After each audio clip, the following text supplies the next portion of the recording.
Welcome back to Titleholder Talks with Emily. I'm so thrilled to have you all here with me today. As you can see, we have a little bit of a new environment. I am home from college. I just finished my second semester, so this is what our background's going to be looking like for the future episodes to come. This podcast is all about sharing the stories and experiences of title holders within the Miss America opportunity. And today's guest is one of my best friends, and I am so beyond excited to have her on the podcast today. See you when she joins. Everyone, so I have a very special guest on the podcast today. So, Ellie, why don't you introduce yourself? Hi, my name is Ellie Harris. I am Miss Idaho Team 2023, and I am so excited to be on Emily's podcast. Yay! I'm so excited to have you. I know we talked about having you on as a guest for a while now, so I'm so glad that we finally get to do this. So, Me too. so I have some questions written down for you, so I'm gonna just jump right into them. So, first things first, how did you get your start in pageantry and in the Miss America opportunity? So the very first pageant I did was actually my school's Distinguished Young Woman. It's another big circuit that's massive in Idaho. Like that's what every single girl pretty much does. And so I did that because my sister did that growing up and I loved watching her on stage and I didn't win anything in that. And so I was like, okay, well, I want to try again. I want to see what I can do. So I joined the very end of April and I missed orientation for Miss Idaho week. And this is my first time in the Miss America opportunity. And so I'm like, okay, this is a little nerve wracking just getting into it because I missed meeting all of the girls. Like they have already met. And so when pageant week comes, I'm the girl that no one knows. And I'm like, oh, hey, what's up, guys? So my it was pretty chaotic, to be honest. I was just very confused on what was happening because that was my first actual pageant because Distinguished Young Woman is very much like scholarship based. It's very like accolades, academics, what have you done in school? And the Miss America opportunity is pretty different compared to that when you just come from one thing to the other. So, pretty crazy entry to the Miss America world, if you ask me. For sure. And I know I only have about a year ahead of you competing wise. So I definitely understand that. But hey, look at where you are now. You're Miss Idaho and you went to Miss America Steen. So it must have worked out somewhere along the road. So I think it worked out great. So, for here we are. sure.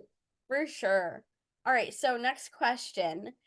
So tell us and talk to us a little bit about your community service initiative and definitely give us some leeway on how you decided to bring it about and start it.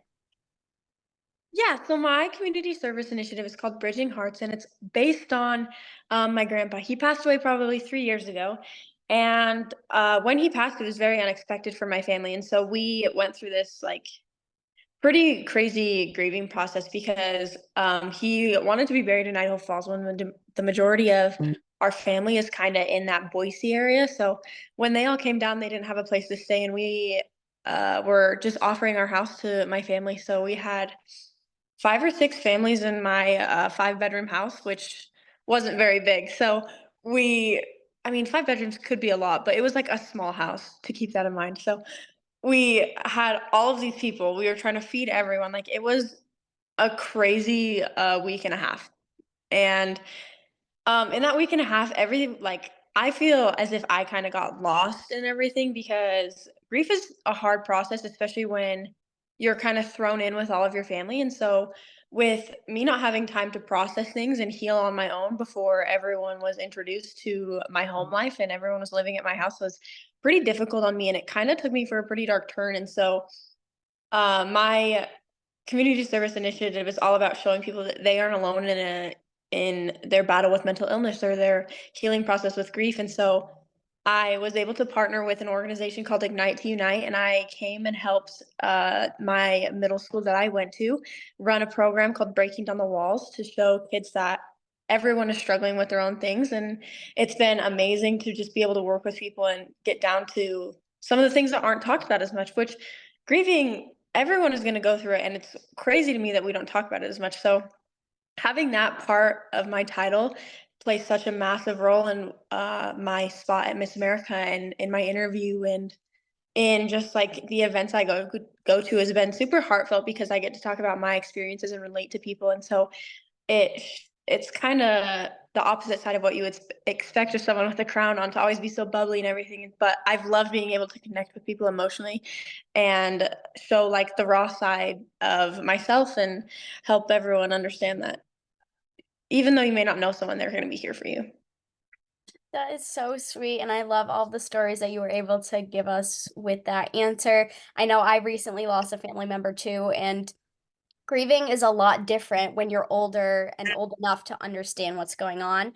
So, and with myself having mental health issues as well, I totally understand that. And I love seeing all the work that you're doing because personally, it helps to see that somebody's there, that you can talk to somebody and have somebody to kind of like hold your hand and help you through it all. So, absolutely love, love, love that.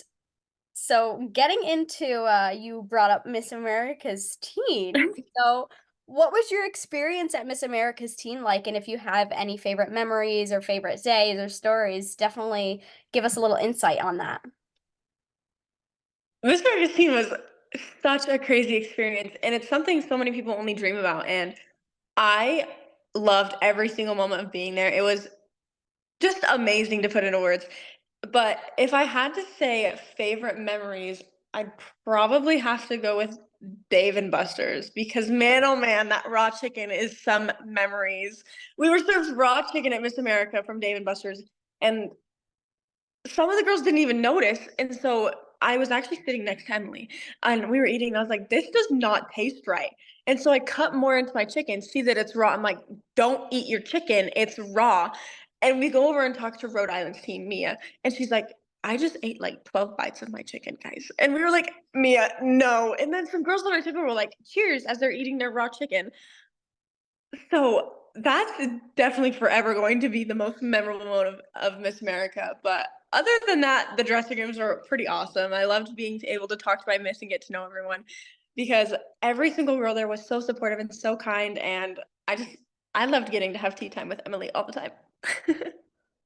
That was definitely a really good memory that I know not only will I and you have forever, but the entire class will have forever. And yeah, having the same, Ellie and I actually had the same dressing room at Miss America's Teen because we were in the same group, excuse me.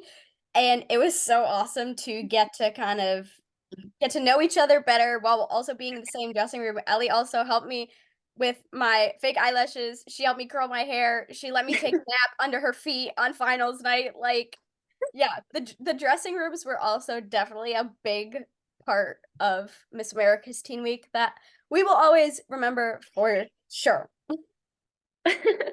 Absolutely. Those were some very fun times. Absolutely, absolutely, absolutely, for sure. So, next question for you is what have you been able to accomplish with your excuse me, so far in your year as Miss Idaho's Teen? So as I already mentioned, I have partnered with an organization and helped run that program. But I would say, but outside of that, I have been so fortunate enough to go and talk to high schools around me and have meetings with their Hope Squads, which is a thing that we do in Idaho. I'm not sure if it's other places, but we basically have a group of students that are elected from like their peers, and it's a like a school program where is all about spreading hope. So those kids go around, and if they ever hear someone talk about like suicide or if they're having a bad time, their goal and their mission is to help that kid feel valued and help them find hope in their life. And so I have loved getting to work with the other surrounding schools hope squads and help that program flourish and become better. And it's really been amazing. Working with those Hope Squads, but also I've gone to so many events with little girls, and I've been able to help them feel like find their confidence and find that, because some girls are a little shy when they're younger. I was one of those girls. And so I'm very easily relatable to them, and they automatically run up to me and they're like, oh my gosh, a princess. And so I've loved getting to help people out of their comfort zone and spend time as a princess with little girls. I totally agree with you. one of the best parts of my year that I will always remember is getting to see all of the little ones and getting to hug them and talk to them. It's such a joy, and I absolutely agree with you 110% on that. So switching gears a little bit from all of that, what is your favorite phase of competition and why? I actually love on-stage question, which I know a lot of people despise, but I love it because it's not only an extra moment for you to connect with your judges, but it's a moment for the audience to see how you can think on your feet and how intelligent you are, and it's a moment to show, yes, this is a pageant and it may be known as like beauty standards, but that doesn't mean that not every single one of those girls is absolutely smart and doesn't deserve this title with every ounce of their being. And so I feel onstage question is a moment to really show people who you are, not just what you look like. And so I've loved getting to break stereotypes and show everyone that I may be a girl who loves pageants, but that doesn't mean I don't have opinions on politics or platforms or helping people grieve. It's just, I think, a moment to really show who you are as a person. I have to say, I have not gotten that answer yet whenever I ask people that question, but I love it because not only is it different, but it shows that you really are in it for everything else and to show people that this is not just a pageant. This is a scholarship competition and it's about intelligence and not just beauty like everybody thinks it is. So I commend you for your answer, for sure. Thank you. Thank you. So to continue with the favorites, what is your favorite point of the Miss America crown and why? So I know that sisterhood has kind of bounced around on being a point of the crown or being like a pillar, but if I had to just choose from the original 4 points, I would absolutely choose service because it doesn't always have to mean going and picking up, like, someone's yard or helping them with cleaning their house, like, it can literally mean going and smiling at someone, and I think that's a big misconception with service is that everyone expects you to go and do these giant grand gestures when in reality, some of the smaller ones can mean way more to those people who are really struggling. That's the biggest thing I've learned with my title is that service doesn't have to be big. It can go and be just talking to someone or saying, "Hey, how are you doing today?" Like having helping someone isn't always like expected to be ginormous, and I really wish people would start to break that stereotype because I have like in my year, I've strived to make small differences because I feel those are the ones that can lead up to the biggest differences in someone's life. For me, yes, I may not see that outcome, but for that person, maybe talking to Miss Idaho's team is gonna help them decide that they want to be a CEO or that they want to be a lawyer or they're gonna continue their life goals and really work to build their own business or something because they looked up to someone who was so kind to them. And so that's always been my goal is to use service to show kindness rather than using my title as almost like a bragging right because I don't see it as that. Like I went into Miss Idaho not thinking I was going to win at all. I was just happy to be there. I was happy for the experience. And so when I won the video of my crowning, it's just pure shock on my face because the girl I was holding hands with, I was like, she's got this. She's going to be amazing. The whole time I was like, I'm so excited to watch your year. You're going to kill it because I 100% thought in my mind that she was going to win. And so since that moment, I was like, I want to show people kindness. I want to be there for them. I want to offer that helping hand, even if it's not something I want to do at that moment, because I don't know everything that's going on in their life. So I feel like I have a duty to help them with this responsibility. I totally agree with you, and I absolutely love your answer. I think you're doing a phenomenal job. And I'm sitting here tearing up listening to you talk because I'm like so proud of you and getting to hear your Oh, story at Miss America's teen and really get to know you. You've done such a wonderful job, and I wish I could see you in person to tell you that, but you just keep killing it, and I really love how you're able to exemplify service as a whole within your title as Miss Idaho's teen, but also as Ellie Harris. oh, thank you, Emily. You're welcome. Oh my gosh, I'm like getting so emotional here. But since you are a senior and you're about to graduate, how do you plan to use your scholarship dollars that you've earned in the Miss America opportunity post Miss Idaho's team post graduation? So I actually start cosmetology school on September 15th. I graduated my high school a trimester early, so I would have some extra time to save up. But I am fortunate enough to have won quite a bit of money for from Miss Idaho's teen. So when I go to Evans Hairstyling and Beauty College, that's the school I'm going to. When I attend there, all of my like fees that I have to pay at the beginning of the year are paid for, so I only have to worry about a monthly payment, which is going to be so stress relieving. And I'm so very thankful for everything this organization has given me. Oh, yay! I'm so excited for you. I know we talked a little bit about what comes after high school at Miss America's Teen, but I'm so happy for you. I didn't know that you graduated a trimester early, but hey, you're killing it. You're I absolutely. did. It was kind of like a last minute decision when I was registering for classes. I was like, I'm going to try and do this and try early. And it worked. And then now I'm officially starting college in the fall. So life's moving so crazy fast. Oh, yay. I'm so excited for you. So proud of you. And I know you're going to kill it because if you viewers out there look at most of my stage shots for Miss America's Teen, Ellie was the one that did my hair and for most of the competition it's stage shots as well. She also helped me with my fake eyelashes and helped me with my lipstick issues that I was having backstage. So, I know you're going to kill it. Well, thank you. You're welcome. All right. So this is kind of a little similar to your accomplishments question, but what has been your favorite moment as Miss Idaho's teen so far? And I know you're giving up your title literally the same day as me. So I think we're about 49 days out now, which is crazy. But tell us about one of your favorite memories or moments that you've had as Miss Idaho's teen so far. It would have to go back to one of the pageants I just recently helped with running. It was Miss Hillcrest 2024. And I was actually there with a local title holder of mine, and her name is Kira McCarty. And she's been in the Miss America opportunity for quite a few years now. Her sister also did it when she was growing up. And it was amazing to get to see her perform after she just had a shoulder surgery, and it's just so heartwarming to see how this organization and this opportunity is there for people after they've had to stop dancing for a year or after they've had to take a break from school and go online for a minute because of all of their responsibilities at home. Like watching my local title holders really flourish and seeing their Instagram posts and seeing how well they're doing really has just made it me so grateful and so sad at the same time because I do only have 49 days left as Miss Idaho's teen. But also, I'm so excited for the next girl to get this opportunity because you truly have so many new things to experience and events to go to and people to reach out to that you would never have had that opportunity before. So it's very bittersweet watching my local title holders, but with my time left, that has beyond been my favorite part.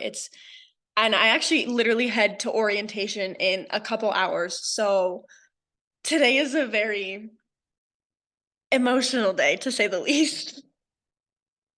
Well, I'm glad I was able to catch you before you head over to orientation. That's so exciting. But I totally agree with you on the local title holder standpoint, especially because there's not many teens that are aware of what this organization and the Miss America opportunity do for young girls like us. So getting to see these girls go out and do appearances and spread the message of the Miss America opportunity and the Miss America's teen program is so rewarding. So I love that you were able to talk about that. And the end of your answer is actually kind of tied into the last question that I'm going to ask you. So, for our last question here today, what advice would you give to any girls who are prepping to compete in their state competitions, whether it's your state competition in Idaho or any other state competitions or even local competitions that are starting to happen right now? What is your advice for them? I would tell them to go into that competition and truly enjoy every single moment of it because my experience is that when I went into a pageant enjoying it, not for the money, not for the scholarships, just to be there, that's when I really excelled. I wasn't expecting anything out of it and I wasn't trying to be someone I'm not. I went in there being my authentic self and I killed it, and I am so proud of myself for where I am today because of that. And going along with that authenticity, being yourself in a pageant is the biggest thing because you're you're trying to sell yourself is as like a state title holder. You're trying to say, I am the best person for this job. You want me because of who I am and what my platform is and what I'm going to do as this title holder. And so being who you are on stage truly is the biggest thing and the most important thing you can do because you want to relate to your judges. You want to connect with them in your interview and you want to show how intelligent you are in your onstage question. And you want to show how poised you are in your evening gown. And with your talent, you want to show that you aren't just a pageant girl. You have things outside of this that you live for and you have a passion for. And so really it is just living in the moment and enjoying every single second because not every girl gets to experience this. You're lucky to be here and you're lucky to be part of this organization because it truly is amazing. And so if you can go out there and be yourself, you will 100% go so far, even if you don't win.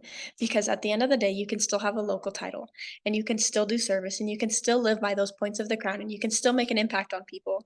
Because being a state title holder does not give you an advantage. You can still do everything you can as a local. And that's my biggest advice because it's kind of heartbreaking leaving Miss America and you're like, "Oh my gosh, Hanley killed it. I'm so proud of her." But it's, like, hard leaving because 'cause you're like, "Oh, I hoped for more," but then you have to remember, like, you're a title holder. Like, you're here for a reason, you won a pageant already, you have that opportunity to start making a difference. So, start making it now and enjoy it now while you can. I love that advice. That's so sweet. And I hope everybody that's listening is able to take that advice because I know being vulnerable and just being your true self on stage in a competition this big is definitely really difficult for some people. And I know my first year that I competed, it was very difficult for me to understand that. But going into my second year competing this past year, that was something that I really took to heart and I was confident and I was able to be me and I was vulnerable and I came out on top, but it's not, again, like you said, it's not about winning, it's about the service and the scholarship and everything else that comes with the Miss America opportunity and the Miss America experience. So I love your advice and I hope anybody that's listening is able to take it and really soak it in and listen to it and use it in their competitions. Very well said, Emily. I couldn't have said it better myself. You are the most inspirational person that I've got to meet in this organization, and I am so thankful for you. And I'm so excited for your little podcast, and I'm just so proud of you. Oh my gosh, I'm gonna start crying again. You're so sweet. I love you. Ellie, again, was one of my best friends at Miss America's scene, and we had a ball. So I I just love you so much, and I'm so, so blessed to know you. Thank you so much for your kind words. And that is the end of this episode. So thank you so much for coming on and answering my questions, and I'm so glad that I got to see you again. I'm so happy we got to see each other too. I was starting to miss you and me really bad. I know, I know. We gotta plan that reunion soon because I miss you Absolutely, we guys. I do. miss you guys so much. But yes, thank you so much for hopping on with me. I had a great time. Me too. I'm so excited to go listen back. Yes, all right. Thank you so much. It was so good to see you. Kisses. Well, that was the fourth episode of Titleholder Talks with Emily. I hope you enjoyed getting to hear from Ellie and listen to all of her stories and experiences. I know I did. This podcast will be going live on Spotify and YouTube at Titleholder Talks with Emily, and I will be sharing clips from this episode as well as future episodes on my Titleholder Instagram at Miss America's Teen CT. See you in the next one!